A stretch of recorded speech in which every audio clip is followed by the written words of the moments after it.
안녕하십니까? 삶의 지혜와 역사의 깊이를 나누는 시간입니다.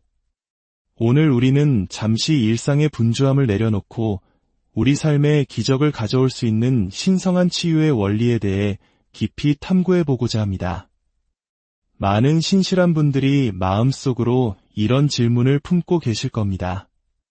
하나님은 분명 우리를 사랑하시고 치유하기를 원하신다고 성경에 기록되어 있는데 여전히 나와 내 가족은 오늘 우리가 나눌 이야기는 바로 이 질문에 대한 하나의 열쇠. 이것은 20세기 초 하나님의 능력으로 수많은 치유의 기적을 일으켰던 하나님의 사람 존 레이크 목사님의 가르침과 사역을 통해 재발견된 신성한 치유의 비밀 열쇠들에 대한 것입니다.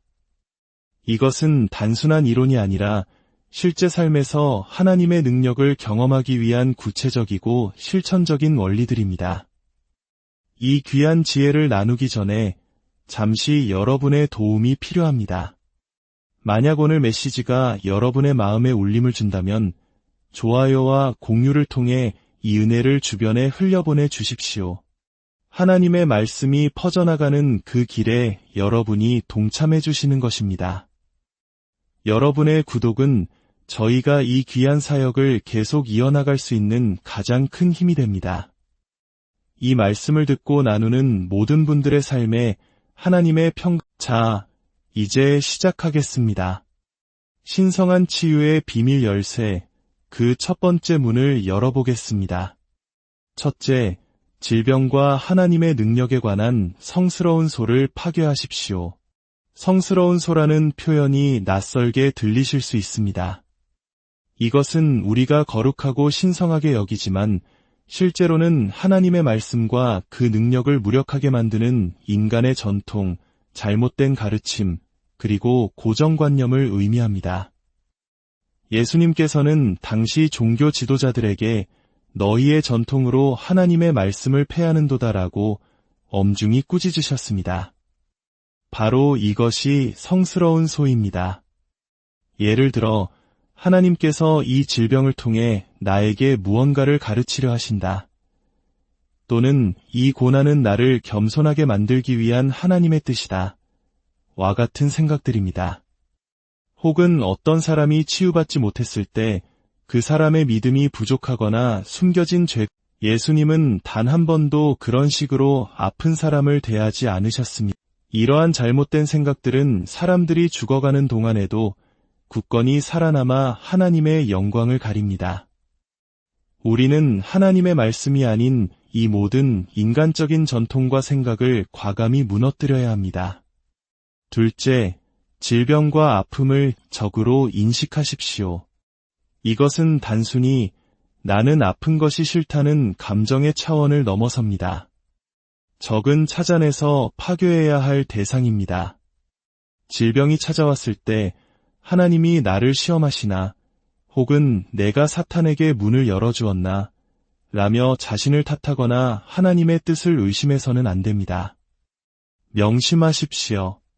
하나님은 우리를 가르치시는 분은 오직 성령님이십니다. 질병을 성령님이라 부르는 우를 범해서는 안 되며 그것은 바리새인들이 하나님의 일을 사탄의 일로 돌렸던 것과 매우 유사한 죄입니다.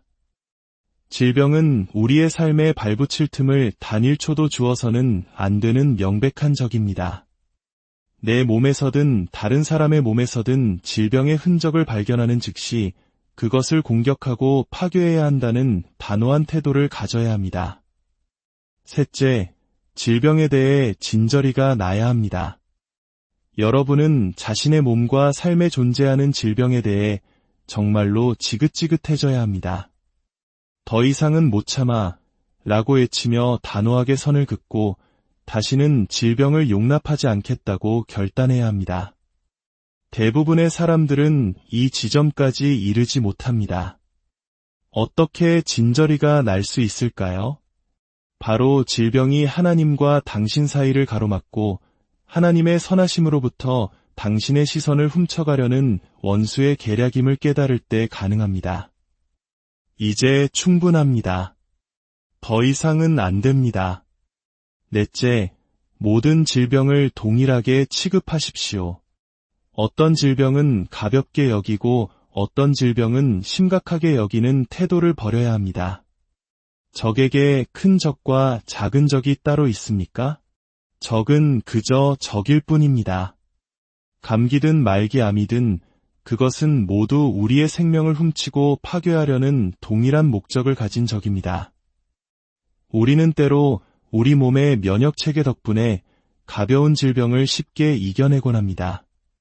하지만 면역체계가 약해진다면 아주 사소한 질병조차 우리를 죽음으로 몰고 갈 수 있습니다. 그러므로 어떤 질병에게도 기회를 주지 않겠다는 결단이 필요합니다. 모든 질병을 동일한 적으로 간주하고 똑같은 권위로 대적해야 합니다. 다섯째, 모든 질병을 하나의 인격체처럼 대하십시오. 이 말은 질병에게 친절하라는 뜻이 결코 아닙니다.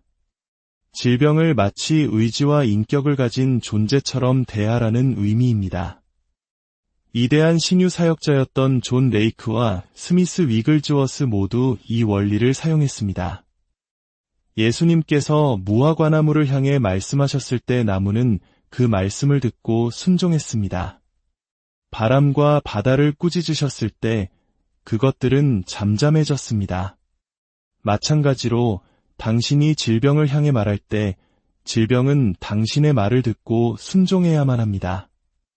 왜냐하면 당신은 예수 그리스도의 대리인이기 때문입니다. 모든 권세와 능력을 가지신 그분의 이름이 당신 안에 있고 당신은 그분의 이름을 사용할 권리가 있습니다. 당신이 질병에게 무엇을 해야 할지 명령하면 그것은 반드시 복종하게 될 것입니다. 여섯째, 구걸하지 말고 명령하십시오. 우리는 질병에게 제발 떠나가 주세요 라고 애원하지 않습니다. 우리는 하나님의 자녀로서 담대하게 나아갑니다. 병든 자를 위해 기도할 때 우리는 예수님께서 하나님 아버지께 치유를 간구하시는 모습을 성경 어디에서도 찾아볼 수 없습니다. 예수님께서 그렇게 하지 않으셨다면 우리도 그렇게 할 필요가 없습니다. 그분이 하신 것처럼 우리도 동일한 일을 해야 합니다. 우리는 질병 자체에게 그리고 아픈 사람의 몸에게 직접 명령합니다. 예수 그리스도의 이름으로 명하노니 이 질병은 떠나갈지어다. 몸은 치유될지어다. 이것은 하나님의 주권을 침해하는 행위가 아닙니다. 오히려 이 일을 하라고 명령하신 그분의 주권을 이 땅에 시행하는 것입니다.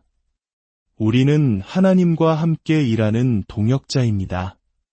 일곱째, 문제에 대해 다른 사람과 말하지 말고 문제 자체에게 말하십시오. 너무나도 많은 사람들이 자신의 문제를 해결하기 위해 문제 자체에게 말하는 대신 다른 사람들에게 그 문제에 대해 이야기하며 시간을 허비합니다.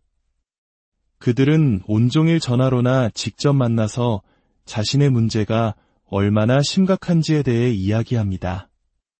그러는 동안 정작 문제의 근원인 산을 향해 옮겨지라고 명령하는 것을 잊어버립니다. 예수님은 산에 대해 하나님께 기도하라고 말씀하지 않으셨습니다. 산을 향해 직접 말하라고 하셨습니다.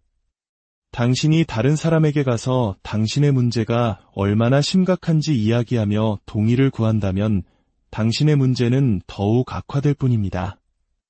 두 사람이 땅에서 합심하여 기도하면 이루어진다고 하셨는데 당신은 지금 문제에 대해 합심하고 있기 때문입니다. 그것은 믿음이 아니라 동정을 구하는 행위입니다. 여덟째, 아픈 사람을 전쟁포로로 여기십시오. 교회 안에서조차 아픈 사람을 볼 때 저 사람이 무슨 죄를 지었길래 저런 병에 걸렸을까? 라며 정죄의 시선으로 보는 경우가 많습니다. 혹은 하나님이 저 사람을 통해 무언가 하시려는 뜻이 있겠지라며 질병을 합리화합니다. 이 모든 것은 거짓입니다. 아픈 사람은 적군인 사탄에게 사로잡힌 불쌍한 전쟁포로입니다. 성경은 사탄이 우는 사자처럼 두루 다니며 삼킬 자를 찾는다고 말합니다. 암이 사람의 몸을 삼키고 질병이 삶을 파괴하는 것을 보십시오. 그것이 바로 사탄의 일입니다. 우리의 임무는 그들이 왜 포로가 되었는지 신문하는 재판관이 되는 것이 아닙니다. 우리의 임무는 그들을 해방시키는 구원자가 되는 것입니다. 아홉째, 깨끗해지고 깨끗함을 유지하십시오. 당신의 삶에서 모든 종류의 죄를 제거하십시오. 당신이 생각하는 큰 죄뿐만 아니라 모든 죄를 예수님의 보혈 아래 내려놓고 다시는 그곳으로 돌아가지 마십시오. 회개에 합당한 열매를 맺으십시오. 깨끗해지고 깨끗함을 유지하는 가장 좋은 방법 중 하나는 성령으로 충만해지는 것입니다. 그리고 하지 말아야 할 것들을 할 시간이 없을 만큼 해야 할 일들, 즉 하나님의 일에 바빠지는 것입니다. 예수의 피가 항상 우리를 모든 불의에서 깨끗하게 하신다는 약속을 굳게 믿으십시오. 열째, 교만에서 멀리 떨어져 있으십시오. 당신을 통해 사람들이 치유받는 결과가 나타나기 시작할 때 교만해지지 않도록 주의해야 합니다. 사탄은 당신을 교만으로 이끌려고 할 것입니다. 나는 특별한 은사가 있어, 나는 기름 부음 받은 사람이야 라고 생각하는 순간 당신은 예수님께 돌아가야 할 영광을 훔치는 것입니다. 당신이 할 수 있는 일은 예수님을 모신 다른 모든 성도들도 할 수 있는 일입니다. 그렇다면 어떻게 교만해질 수 있겠습니까? 우리는 모두 특별하지 않거나 혹은 예수님 안에서 모두가 특별합니다. 우리를 특별하게 만드시는 유일한 분, 예수 그리스도께서 우리 안에 거하십니다. 그 특별한 분이 당신 안에 계시기에 당신도 특별한 존재가 된 것입니다. 11번째, 공격적으로 되십시오. 이것은 현대교회가 가장 많이 실패한 부분 중 하나일 수 있습니다. 많은 설교가 감정을 어루만지고 위로하는 데 초점을 맞추다 보니 교회 전체가 수동적이고 약해졌습니다. 우리는 예수님의 모습에서 영적인 공격성을 발견해야 합니다. 백부장이 하인이 아프다고 했을 때 예수님은 내가 가서 고쳐주리라고 즉각적이고 공격적으로 반응하셨습니다. 제자들이 귀신을 쫓아내지 못했을 때 믿음이 없는 세대여 내가 얼마나 너희와 함께 있으며 얼마나 너희에게 참으리요 라고 탄식하셨습니다. 그들의 실패를 괜찮아 다음엔 잘할 거야 라고 위로하지 않으셨습니다. 너희의 믿음이 작은 까닭이니라고 정확히 지적하셨습니다. 우리는 영적 전쟁터에 살고 있습니다. 원수는 우리를 삼키려 하는데 우리는 더 이상 수동적으로 앉아 있을 수 없습니다. 하나님의 전신갑주를 입고 마귀를 대적해야 합니다. 그러면 마귀는 우리를 피할 것입니다. 12번째, 하나님의 성품과 본성에 따라 인도받으십시오.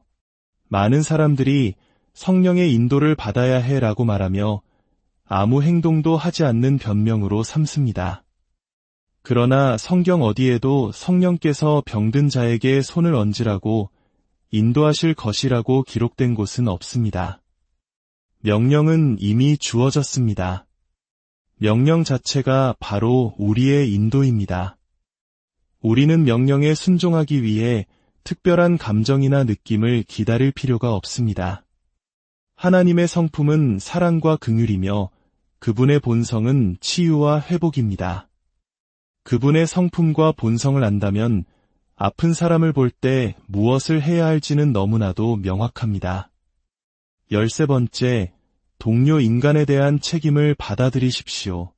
당신은 내가 내 아우를 지키는 자니까 라고 물었던 가인처럼 행동해서는 안 됩니다. 당신은 형제의 지킴이입니다. 당신은 그들이 모르는 진리를 알고 있고 그들이 갖지 못한 능력을 받았습니다. 그러므로 복음을 전하고 복음의 결과인 치유와 자유를 그들에게 전달하는 것은 당신의 책임입니다. 14번째, 임의의 감정이 아닌 성경 말씀에 순종하기로 결단하십시오. 우리는 감정으로 걷는 자들이 아닙니다. 우리는 믿음으로 걷습니다. 도로에 시속 70km 표지판이 있다면 그것은 우리가 지켜야 할 법규이지 70으로 달리고 싶은 느낌이 들 때만 따르는 것이 아닙니다. 하나님의 말씀은 우리의 감정 상태와 상관없이 순종해야 할 절대적인 명령입니다. 15번째, 하나님께서 당신과 함께, 당신 안에, 그리고 당신을 위해 계심을 아십시오. 하나님은 당신의 적이 아니라 당신의 편입니다.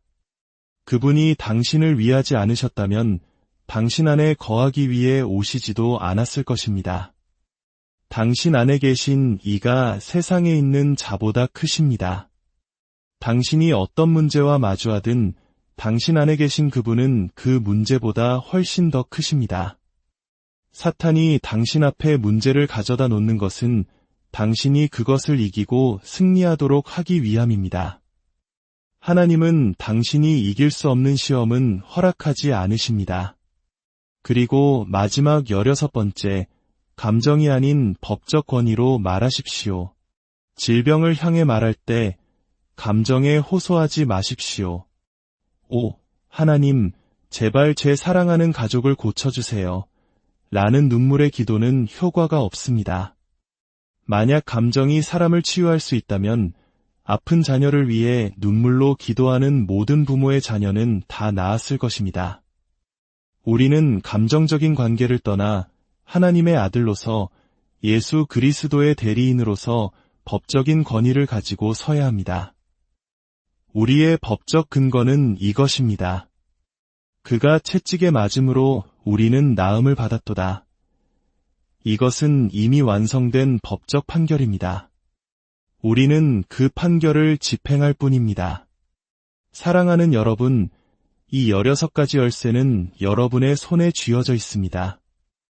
이 열쇠들은 단순히 듣고 지식으로 쌓아두라고 주어진 것이 아닙니다. 여러분의 삶에서 실제로 사용하고 실천하라고 주어진 것입니다. 이 원리들을 당신의 삶에 적용하기 시작할 때 당신은 닫혀있던 치유의 문이 열리는 것을 목격하게 될 것입니다. 당신 자신을 위해서, 그리고 당신이 사랑하는 사람들을 위해서, 그리고 당신이 만나게 될 수많은 전쟁 포로들을 해방시키기 위해서 이 열쇠들을 사용하십시오. 주 예수 그리스도의 이름으로 기도합니다. 이 말씀을 듣는 모든 이들의 삶에 묶여있던 질병과 약함의 사슬이 끊어질지어다. 하나님의 치유의 강물이 흘러들어가 모든 아픈 곳을 회복시키고 새롭게 할지어다. 당신은 하나님의 자녀이며 승리자입니다. 담대하게 일어서서 당신에게 주어진 권세를 사용하십시오.